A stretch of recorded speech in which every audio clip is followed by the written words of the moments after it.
ఇంకొకటి లాస్ట్కి నాకు ఈ కంక్లూజన్ ఇయ్యాలో లేదో తెలియదు. బయట కొంచెం మాట్లాడుతున్నారు, ఆల్రెడీ ఒకడిని లేపినాం, నెత్తి మీద పెట్టుకున్నాం, మళ్ళీ ఇప్పుడు వీడిని లేపితే వీడిని నెత్తి మీద కూర్చుంటాడని. అన్నా సారీ, నన్ను ఎవ్వడు లేపలే, నేనే డైరెక్షన్ చేసుకున్నా, నేనే డబ్బులు పెట్టుకున్నా, నేనే సినిమా తీసుకున్నా. నన్ను ఎవ్వడు లేపే అవసరం నాకు లేదు. నన్ను నేను లేపుకుంటా, మళ్ళా లేపుకుంటా. ఇందాక తరుణ్ చెప్పినట్టు డెఫినెట్లీ ఎక్స్ట్రీమ్లీ కొత్త కాంటెంట్ కావాలి అనుకున్న వాళ్ళకి మాత్రం this is the film and it's a theatrical experience. And there are few things which happened for the film. Book My Showలో thousands of bots వచ్చేసి 8, 9, 10 అండ్ రేటింగ్స్ ఉన్న కాడ సడన్గా 1 రేటింగ్స్, thousands of రేటింగ్స్ వచ్చినాయి. So 9.5, 9.6 ఉన్నది మెల్లమెల్లగా average పడతా ఉండే, but collections ఎక్కడ తగ్గలేకుండే. ఆ టైంలో కూడా సపోర్ట్ చేసినందుకు ఆడియన్స్ అందరికీ thank you so much. And మనం అంటూ ఉంటాము ఎన్ని రోజులు ఇదే సినిమా చూస్తుంటాం, మన ఇండస్ట్రీకి కొత్త సినిమా రావాలి, కొత్తగా ఉండాలి సినిమా అని. బేసిక్గా ఏ పవర్ లేని నేను, మా డైరెక్టర్, మా ప్రొడక్షన్ టీము, ఆల్మోస్ట్ అందరం,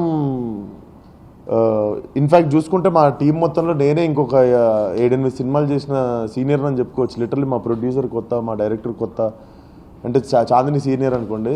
సో అందరం కలిసి ఒక ఈజీ కమర్షియల్ సినిమా చేయవచ్చు, కానీ 6 సంవత్సరాలు ఒక ఛాలెంజ్ లెక్క తీసుకొని కొత్త సినిమా రావాలి తెలుగు సినిమాకి, తెలుగు ఇండస్ట్రీకి అని చెప్పి చేసిన ప్రయత్నం ఇది. సో మనం సపోర్ట్ చేయకపోయినా పర్లేదు, but don't find ways to ఇదే ఈ బాట్స్. నాకు తెలియదు ఎవరు చేస్తున్నారు మన వెనక, అండ్ నేను పట్టించుకోదలుచుకోలేదు, ఎందుకంటే నాకు అంత టైం లేదు. The only thing I can do is like keep trying new content and still make it commercial and still get good films to audience. And చూడని వాళ్ళు ఉంటే ప్లీజ్ చూడండి. అండ్ మా సినిమాకి కూడా ఒక 4 పెద్ద మనుషులు ఎవరన్నా వచ్చి చూసి మాట్లాడితే బాగుంటుంది. ఇది మన తెలుగు సినిమా, అండ్ డెఫినెట్లీ తెలుగులో ఇట్లాంటి సినిమా ఇంతకుముందు అయితే రాలేదని నేను ప్రౌడ్గా చెప్తాను. డెఫినెట్లీ ఈ సినిమాకి Gaami won't stop here. Gaami ఇప్పుడే స్టార్ట్ అయింది అనుకోవచ్చు, ఎందుకంటే this will go very far. 10 సంవత్సరాల తర్వాత, 20 సంవత్సరాల తర్వాత కూడా మనం తెలుగులో ఇట్లాంటి సినిమా ఉందని గర్వపడే సినిమా ఖచ్చితంగా అవుతుంది. నేను ఓవర్ కాన్ఫిడెంట్గా మాట్లాడట్లేదు, సినిమా రిలీజ్ అయిన 4 రోజుల తర్వాత మాట్లాడుతున్న మాటలు ఇవి. So I'm only expecting people to understand the intention. మా ఇంటెన్షన్, మేము ఏ ఇంటెన్షన్తో ఈ సినిమా చేసినాం అన్నది అర్థం చేసుకోండి. అండ్ ఎందుకు ఇంతమందికి నచ్చిందని ఆలోచించండి.